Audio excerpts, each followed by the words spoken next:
this week's episode of Geekly Weekly, I rant about network television shows. The writing suffers because you have to spend so much time catching viewers up who maybe didn't watch the last 2 or 3 episodes. David tries to convince me comics are better than books. I would love to get started on comics now. I don't know where to it's begin. 6,000. 6,000 comics? Yeah, Luke, remember? God, see, that's why I don't You don't remember anything? And we mispronounce everyone's names. Av. PJ Harasma. PJ Harsma? Alan Tudyk. Tudyk. Is that Something how you like pronounce that. it? Yeah, it's like Tudyk. It's Tudyk. Really? Rally Studios. Rally Studios. Rally Studios. All this and news in T-5 seconds. Hey everybody, so I'm your host David, joined by my other host Ty. Obviously you can tell if you watched the previous week what. Oh, I It's thought you were super just laughing at tiny. me. Look at that. Oh, that is super tiny. We have notes. They help us. So, as you can tell, our format's kind of changing. It's going to continue to grow. I hope you like this new look. For more info on all the changes, go back to last week's episode, which was episode 5, which was posted Sunday. Let's first get into the Long Beach Comic-Con. We got some interviews. With the some G.I. things Joes. with some G.I. Joes. Things Yeah. went wrong, things went right overall. It was a great experience at Long Beach Comic Con, if for nothing more than the people that we met there. I met my childhood, he's not my childhood hero, but I definitely grew up with him, Hank Garrett. He did the voice of Dial Tone on G.I. Joe, which I love that show, and we're going to be doing a G.I. Joe. G.I. Joe episode. It's going to be awesome. Yep. We have a plan. That's all we have. We interviewed Lauren Lester, the voice of Batman. I mean, the voice of Batman. No. On Batman, the voice of Robin. Robin, Nightwing, Dick Grayson. Dick Grayson, and also Barbecue on G.I. Joe. Barbecue. Barbecue. Yes. Also with other voice. What? Nothing. Did I say that wrong? No. BBQ? Barbecue. Barbecue. Is it really weird? Barbecue. Barbecue. I said Barbecue. barbecue. Barbecue. Barbecue. Anyway. Anyways, we tried to get Kevin Conroy, but that line was just way too long. We didn't want to kind of, disturb him because he is Batman, of course. Yeah. That line was beyond long. I swear everybody at the convention went out on Saturday strictly to see him because that line started at his table and it wrapped around. It must have been 200 or 300 yards. It was longer people. than the Hall H lines at Comic-Con. It was longer than the line to get in. It was insane. Oh my gosh, it was insane. So that was unfortunate. We still had some other cool interviews, like with Alexander Polinsky, also known as Control Freak on Teen Titans and Teen Titans Go. Unfortunately, the new one. Unfortunately, I hate the new one. I don't hate it, but the old one is so much cooler. As he says in our interview, bring back the Titans. He's a big, strong proponent of cosplay, actually. We're going to interview him for a future podcast, but check out his site. He's kind of turning it into a sort of game. Check out the interview. He talks a lot more about it than we can here. Check out avatarism.net. That's his website. Yep. We got the Con Man app. PJ Harasma, yeah, he was the producer of the Con Man series, Yes. which is available online. I believe it's on Vimeo on demand. Yes. And he also helped develop with Nathan Fillion and Alan Tudyk. Is that Something how you like pronounce that. it? Yeah, it's like Tudyk. It's Tudyk or Tudyk or something. I don't know. One of those names. I started playing the app just to give you a little heads up of what it's about. It's basically you're building your own con. It's like the Family Guy game, the Simpsons game where you build a city. It's just like that, but you build the con and you're supposed to protect it from aliens. Who else did we talk to? We got the Sci-Fi Museum interview. That was pretty. That was cool. Houston Huddleston is who we interviewed there. It's a traveling museum. And they're working on a Kickstarter. They're a 501c3 nonprofit, and they're working on Getting a location. But right now they start their tour in Houston, Texas. This is next year, I think he said. But check out that interview coming up too. Get a little more information on that, and you can check them out at HollywoodSci-Fi.org. We met up with our good friends from the Occupants movie. They helped us out, giving us an exclusive story on their Long Beach Comic-Con panel. So we're doing our best to help them out as much as we can. But it was great finally meeting in person Russell Emanuel, who's the director of Occupants. We met Julie Kamara, who wrote Occupants.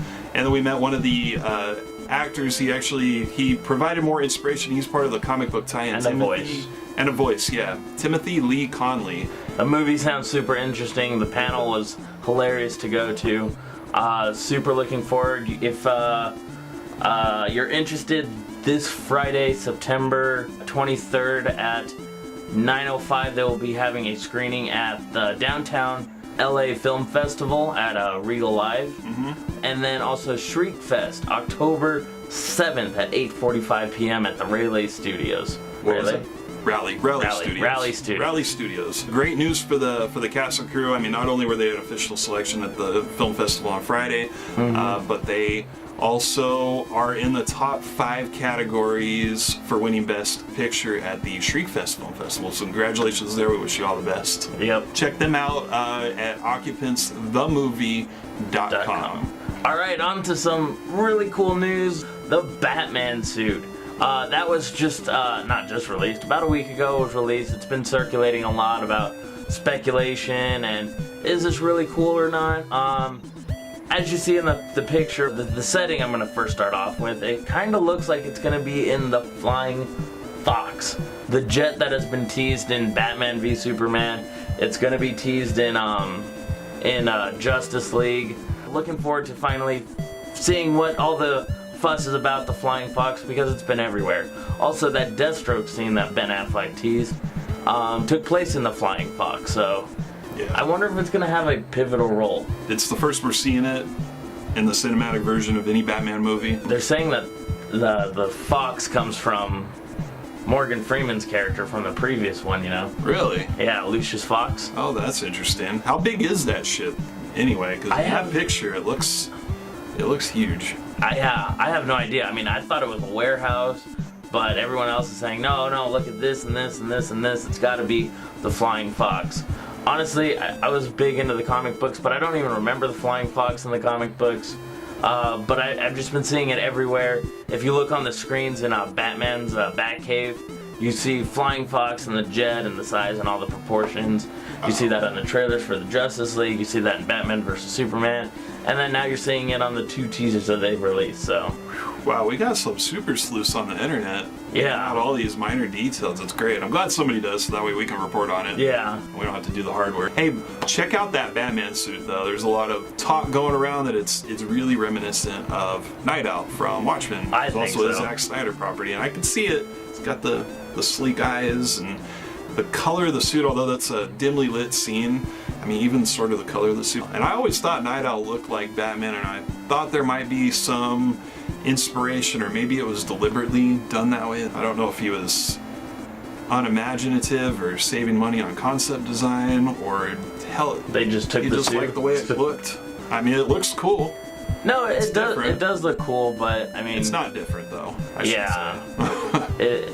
It's not Batman different. It's not my Batman. Speaking of, just really quick on that franchise, we had reported some time ago that Man of Steel 2 was confirmed. I guess it wasn't actually confirmed until this week when Henry Cavill's manager officially said he signed on for it. So it's funny how news gets around like that. Everyone said it was confirmed. There was all the sites I was on said it was confirmed. And also with the whole confirmation thing, we've been getting that Wolverine 3. It's been confirmed that Mr. Sinister was the villain, even we reported it. I guess it's not, but all of our people told us it was. So Cyborg and Flash costumes. So we have this picture where they're kind of revealed. I know we saw a glimpse of it. Not really a glimpse of Cyborg, but or Flash, their costumes in Batman vs. Superman. But we were given a glimpse of them in the Justice League trailer. Just because, though, that we were given the glimpse doesn't mean that's their final costume, because it looks completely different from the ones that we're about to show you right now. These could be like their final scene battle, armor, or ones that they're using for their own movies. We know that superheroes, they like to change costumes. For example, Captain America, who changed his outfit in every single movie. Yeah. So, I think they look pretty cool. I don't know, what do you think? They do, yeah. It's important to note that these are just the design maquettes. Yeah. And that they may not even be finished completely. There might be some alterations, or they might change completely from what you see on screen. But I think they look pretty cool. Flash doesn't really look like Flash. No, he doesn't. So it'll be interesting. I don't even see a Flash symbol on that. Cyborg looks like Cyborg. Well, I know. I can see that. Yeah, I know they're trying to kind of steer away from the whole, because like in the TV series, I mean, you have your original costume. One, because it's a lot cheaper than what you're looking at right now. Yeah. But two, they kind of want to make them more like their, as I heard earlier, their Injustice 2 characters with the whole armored type thing, rather than, flimsy things that, if they get shot, they're dead. Yeah. Obviously not for Flash or Cyborg, but this kind of helps give them that armor to actually fight. We're getting some other pictures of Commissioner Gordon. It's looking pretty cool. It's like this whole black and white scenery. You got the bat signal, the really ugly looking bat signal. Why it's so big, I have no idea. It keeps getting bigger. Eventually, each movie. it's just gonna be like a circle. Oh, eventually it's going to be like a satellite dish that channels the sun's energy onto the Earth. But I mean, like the bat just looks like it's getting, like, not like bigger like this, but like just kind it's of like rounding out. Yeah. No, I see that. Yeah. So no, the next one's going to project a bat symbol on the moon. On the moon. That's what I predict. Because I mean, he only goes out at night. It looks pretty cool. Except for the one thing that really bugs me is, I mean, nobody really asked him to, not that I'm aware of, but yeah, J.K. Simmons kind of like got super buff, like super buffed, and they have a trench coat on him. I kind of want to see, I want to see that trench coat on him the entire time. Then like in the last scene, like Deathstroke's about to kill Batman, and Commissioner Gordon comes in and just kind of like rips off his robe and just like, screw you, Deathstroke, takes his pistol out, or whatever kind of gun he uses. Even though, I mean, killing him with the guns, I mean, he has some muscles too, but he just goes... He's gonna kill him with his guns. Yeah. These guns. Fist fight, just knock him out. Batman's like, what? And then we find our new Robin. So the CW is making all of their shows available via a downloadable app. It's only available in the US, but you can watch shows like Flash, Arrow, Supergirl, Legends of Tomorrow for free. I mean, you can watch all those shows for free anyway, if you have an antenna. So this makes it much more convenient. They're also on Netflix. They're on Netflix, they're on Hulu. I'm actually catching up on my Supergirl now, just because she's going to be going to the CW. I want to be all caught up for that musical and the crossover, and it's going to be amazing. Also, Martian Manhunter is just awesome. So, what do you think of that show? Supergirl is definitely, it's not hard to watch, but it's hard to watch. I mean, it's not bad. I don't know, I just have and it's nothing against the production value. It's just against women. No, it's not against women either. No, I was actually going to be much more broad than that. I just have a problem with the CW's programming. The just programming on TV when it comes to like these superhero shows, I have a hard, although I enjoy watching it, I enjoy The Flash, I just have a hard time taking it seriously like I want to. I don't know if that makes sense. No, that makes sense. It comes off a little bit corny, which is cool, but it harkens back to the 90s superhero movies too much for me. Like the Tim Burton Batmans. No, I love those. No, I love those. I want like 60s Batman back. That'd be cool too. But it just, because we've gotten, I don't know, I'm just really obsessed over Daredevil and how serious it took it. I just can't watch the other superhero shows the same way anymore because they don't have that degree of realism. And I realize The Flash, mutants, you're not going to get realism, but you can get realism. Arrow tried for realism and nobody likes it. I liked season 1. Season 2 was good. Season 3 was a downhill. Season 4 was like, oh no. Rock bottom. Yeah, and then it started going back up, but it just fluctuates too much of whether I like it or not. You know what I think my problem with network television shows is? Commercials? Commercials, yeah. I could deal with commercials. It's the writing of it. They're kind of forced to fall into this sort of formula where, I don't know if you pick up on it. I do, because I write also. And I've taken classes, so I pick up on these little things. If you compare a Netflix show or a Hulu show, something that's released all at once, and you can watch it all at once, versus a network show where people don't necessarily watch every episode in a row, there's a lot of, not only is there a lot of filler, which I hate filler. I hate filler episodes, but that's not even the... That's Supernatural's problem. There's so many fillers. That's every network TV's No, problem, but like, really. Like with Supernatural, if it's a 23 episode season, there's probably like 19 episodes of fillers. Yeah, it's awful. But those 4 episodes are amazing. Yeah. But the problem, not only filler episodes though, is... And commercials. Is that the writing suffers because you have to spend so much time catching viewers up who maybe didn't watch the last 2 or 3 episodes. So you have to spend an enormous amount of time in each episode catching those viewers up. So you'll have this weird disjointed dialogue that's not natural. You don't talk like that. You don't talk about what you're going to do or what you did, last episode, or yesterday. I'm not going to, if you helped me, I don't know, save someone's life and there's an elaborate plan, tomorrow I'm not going to go over the elaborate plan that we did to, save or rescue her. But that's what they do in network television.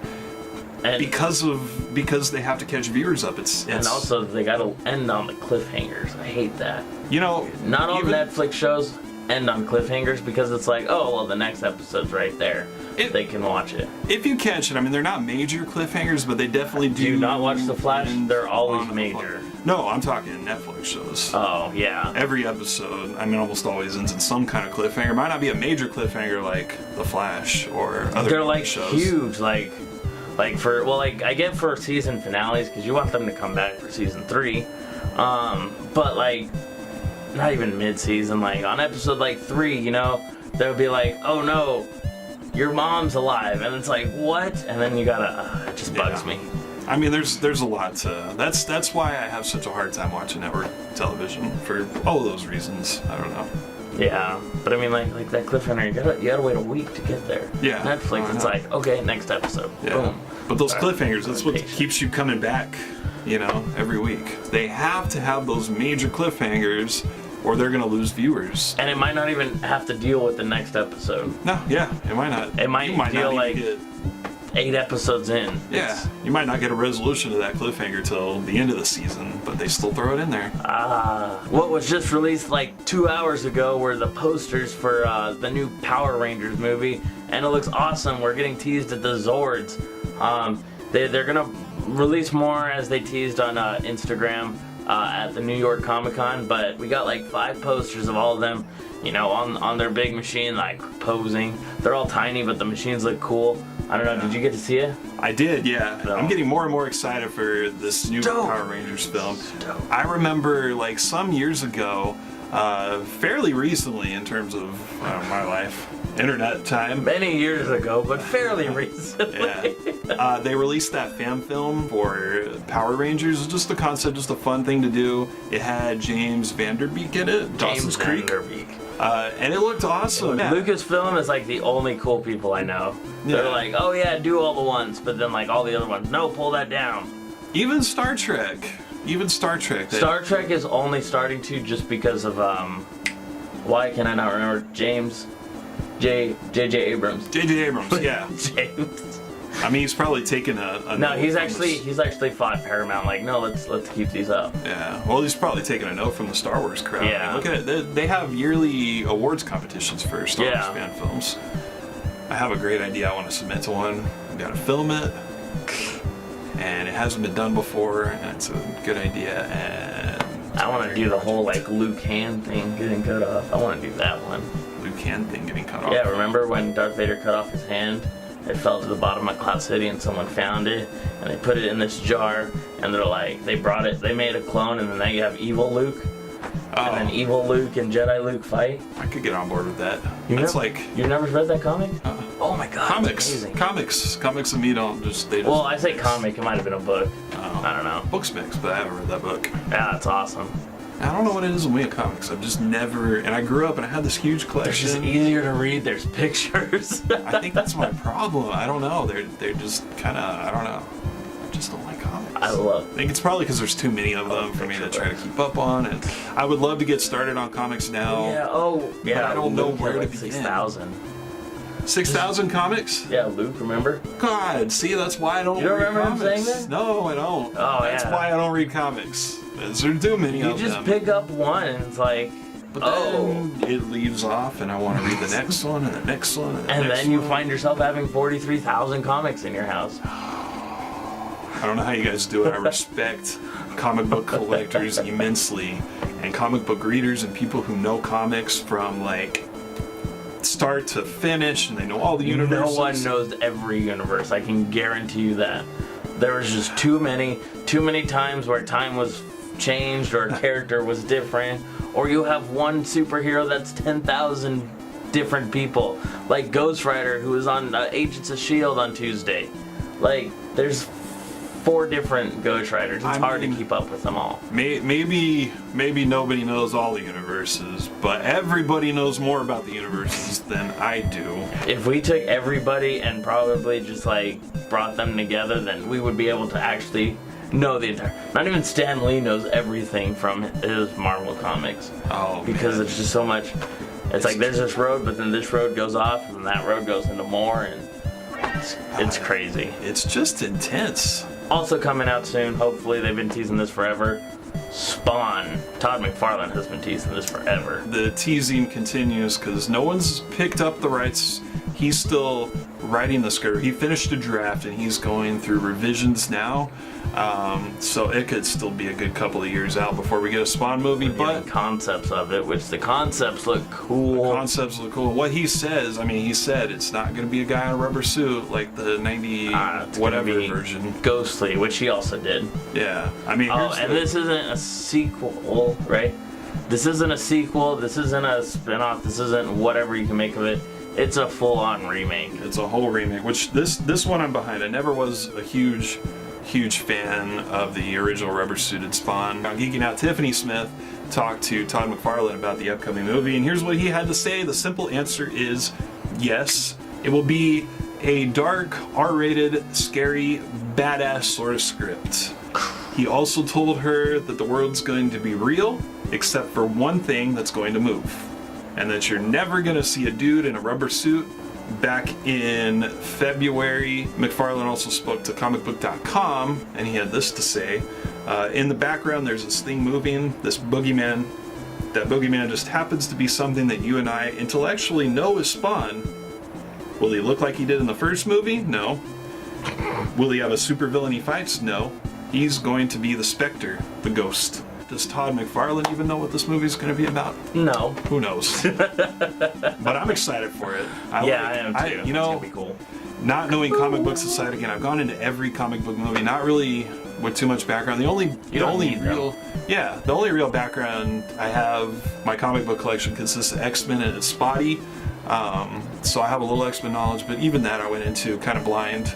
So this one I'm excited about just for the fact that it's that sort of comic book genre, which I appreciate. It's got just this different feel, and it's scary, and I love scary movies. And I hope they really keep a true terror feel to this. And I'm not talking gore, blood and guts. That's not my kind of horror. I like more of the psychological suspense kind of horror, and I hope they stay true to that. So, which it sounds like he will. Yeah, but we'll see. Hope you enjoyed the show. Even if you didn't, let us know in the comments below. Be sure to subscribe to our channel here. There, push that. It expands out and what subscribe. If you're using this one though?